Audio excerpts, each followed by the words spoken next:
What's good, y'all? So I already know what you're thinking. Either this guy is drunk, high, or he lost his damn mind. And I would say probably all the above.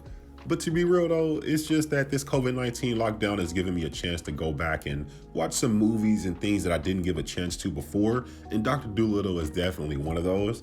Now, the trailer was very, very unimpressive. So that's why I didn't really think the movie was going to be good. And plus, all the reviews were just smashing it. You remember? So, this HBO Max had put it on there. And so I sat back and watched it. And I was actually pleasantly surprised. And I thought that a lot of people got it wrong. So that's why I wanted to make this video and sort of give Robert Downey Jr. and his wife a little bit of credit for this passion project of theirs. Now, all right, I'm gonna give you a basic brief rundown of this movie. Try not to waste too much of your time. Now, to start out this movie, we got this guy right here named Stubbins. Stubbins and this young lady, her name is Lady Rose. They're both at the Dr. Doolittle's manor, I guess you can call it, for different reasons. Stubbins has just accidentally shot a squirrel, and so he's trying to see if Dr. Doolittle will save him. And Lady Rose, she's there on behalf of the Queen because the Queen has taken ill and they don't know what the hell is wrong with her. Now, when they first get there, it's a bit of a struggle because Dr. Doolittle is basically sad and depressed at this point.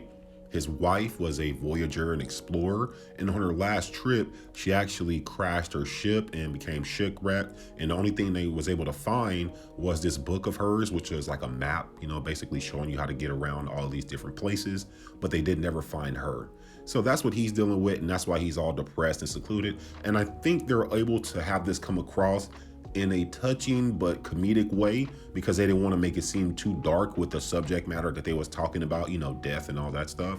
So they tried to put a little comedic touch on it, and I think that a lot of people missed that and misinterpreted it for being bad writing. But it's actually not bad writing because they were trying to soothe a sensitive subject down for kids to understand and empathize with without going too deep into it to make you sort of start feeling sad in a comedy type of movie.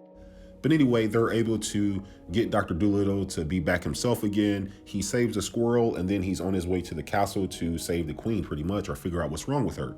Now, once he gets there, he's able to use his animals in a way that they're all like part of a team. You have Tom Holland's character. He plays this dog. He's, sniffing around, and he's able to tell Dr. Doolittle which poison he smells and match it up. And that's how Dr. Doolittle basically ascertains that the queen has been poisoned and he needs to go find the cure for it. But the only problem is the cure is on this obscure island that nobody has ever seen except Dr. Doolittle's wife. And it's on a tree that nobody's ever seen. And, so all this, basic stuff that you would expect. So he has to go off and go on a voyage. Now, that's where we get introduced to Dr. Blair, the villain, I guess you could say, of the movie. And I like what they do with him because they don't make him just like a basic villain where he's like, oh, I want to take over the world and blah, blah, blah. No, he's just like a little whiny little bitch guy who's hella sensitive about his chin. And he, is jealous of Dr. Doolittle. And he's basically the one that's been poisoning the queen, on behalf of politicians and stuff like that.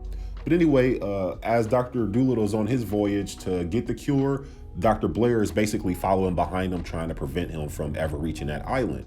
Now, as Dr. Doolittle is on his voyage, we wind up at this island of this king. That's Antonio Banderas. I forgot his name, but he plays the king of this island, and he's the father of Dr. Doolittle's former, deceased wife. So he has some hard feelings for Dr. Doolittle. He blames him for his daughter's death, and he thinks he should have been there with her and things like that. So pretty much he catches Dr. Doolittle and puts him in his tiger pit, where we actually get a really funny scene because the tiger has emotional issues and he needs therapy and stuff like that. So, it was a good twist on it, and I thought that scene was really funny.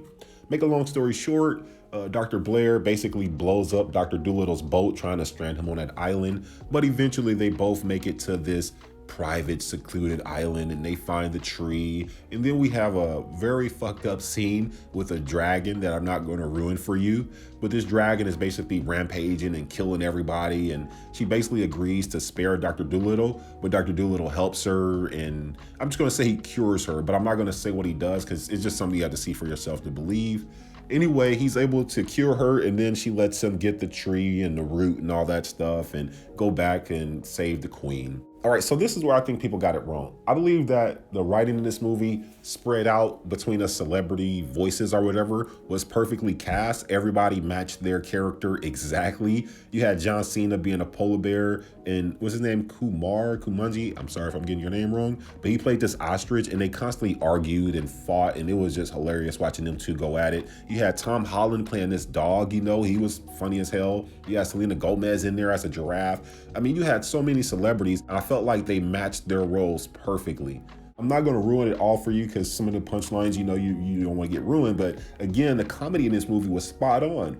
And then also the emotion. They tried to convey sadness and empathy and, get you pull out your heartstrings a little bit, but not too much over the top where it was just, starting to get a little bit annoying. But I felt like they had a good balance with trying to give the movie some heart and soul and emotion to go with these characters and get you to like them. And then I think that people misunderstood Robert Downey Jr.'s performance in this movie.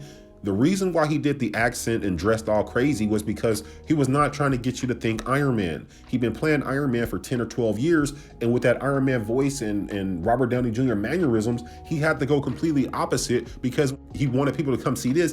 The last thing he wanted you to do was think Iron Man or Tony Stark. So that's why he did the crazy accent and dressed all, wacky or whatever. It wasn't because of, he's taking chances artistically.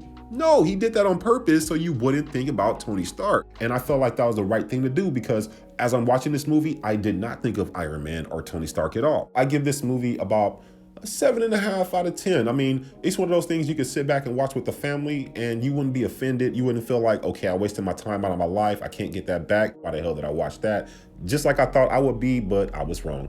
Anyway, that's just what I think. Let me know what you think in the comment section below. Have you checked this movie out before? And do you think people were wrong about it? I think people were completely wrong in their reviews, and I think it's worth your time to check it out. But let me know what you think, y'all. And if you feel like it, please like and subscribe to the channel. As you can see, I'm a small channel, and I'm just trying to grow. It's much appreciated. I'll catch your ass out there in this universe. Peace. What kind of polar bear works on their tan? Well, what kind of bird? Wait, are you even a bird? Of course I am. Well, can you fly? No. Can you swim? No. Well, what can you do?